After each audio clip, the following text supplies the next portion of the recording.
So Dr. Tony Parsons, you are a vet and highly qualified in this country, and advocacy, I can tell, is very important to you within the equestrian realm. You're the chair of the Equine Ethics and Welfare Committee that I've come to know you on as a pass wide and slow representative, but you're also the deputy chair of the New Zealand Health Equine Association, aren't you? Yeah, Equine Health Association, yeah. And that body was set up to sort of have a direct link to central government on matters around equine issues, wasn't it? Yeah, but specifically initially around health. So it's a representative body of the wider equine industries. So we can speak as a collective voice. And it's now mandated by the government as their go-to when they want to talk to the industry.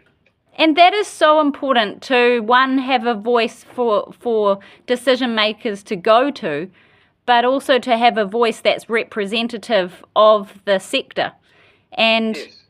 I want to start by saying what a pleasure it is to work with you, and thank you for your support of me to get me to Parliament to present my evidence.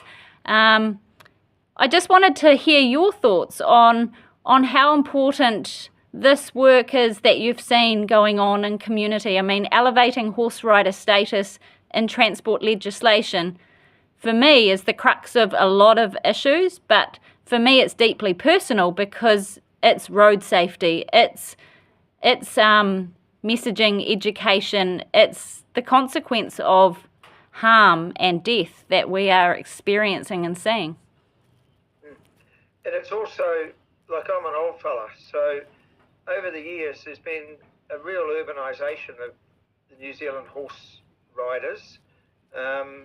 Traditionally they all were people on farms, and our riders were from a rural background, and there was really never any real need to ride on the road unless they were riding to school or to pony club.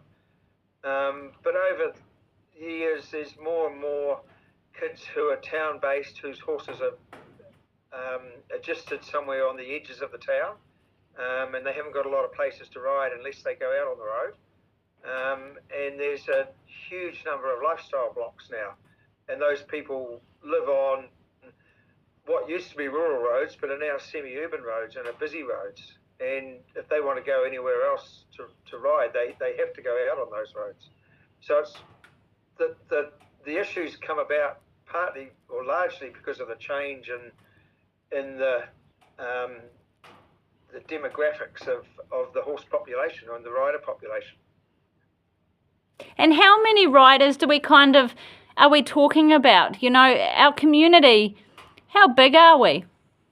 Oh, that's like, no one really knows how many horses in New Zealand. The estimates from MPI are somewhere between 80 and 120,000, which is a huge variation. Equestrian Sport New Zealand has, I believe, about 6,000 registered riders, but they are only the adults. All the kids who ride under Pony Club, they don't come under that umbrella. So we really don't know. The answer is a lot. And there's a lot of casual riders out there who might belong to a local adult riding group, or just some group that get together, and they're not registered in any organisation. So it's very, very hard to put an answer on that. And the same when it comes to horses. The only horses that are required to be registered for birth are the standard breeds and the thoroughbreds. And then once people start to ride at Equestrian Sport New Zealand, those horses go onto a database. But some of those might be doubled up because they might also be on the thoroughbred database. So almost impossible to get an accurate number of horses and riders. But you only have to look at the roads on a Friday around the countryside to see the number of horse trucks and horse floats going places. And again on Sunday afternoon when they're all coming back, there's all sorts of things going on. Yeah, you've touched on the fact that there's different reasons why people ride, and it's not all about competitiveness. It's the well-being, it's the retirement plan, it's the pony club. There's a lot of reasons why people own a horse, but at the end of the day, how have you found the information that you've seen by way of what we are in legislation and you know where we sit on the fringe of community? Were you aware of all of this? Has it been quite enlightening to see and read? Yeah, I was aware, and more so aware since you became involved in our Equine committee. But I just know locally that the riding groups here battle all the time for space to ride. And there's been various trails set up around. I'm in the Taupo Council area, and there are riding areas, but they have to battle constantly to get recognition to keep those going and to have them in safe places. And everyone's keen to put in a cycleway at the moment, but no one really thinks about the horses. Until now. And so next week's a big week for the horse riding community, isn't it? I mean, you know, to get through the petitions committee and to now be presenting to the infrastructure and transport committee exactly where this issue sort of sits is a big deal, isn't it? Well, it is in my world.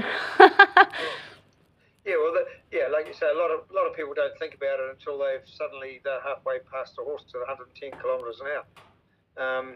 But there's a lot of people of all ages and all backgrounds who to ride a horse is still an important thing. And if you could say one thing to politicians, what would it be? Well, think widely. Think about the whole community, and those horse riders are an important part of that community. And like I say, they're not just one little group. They come from all backgrounds, right across the spectrum. Thank you very much. Should be included in any planning or any thoughts. And anything else you want to say? I'll just keep up the good work. Because unless people stand up and put their head above the parapet and make a noise, then nothing happens. Yep. Appreciate. Thanks for your time. Okay, all the best.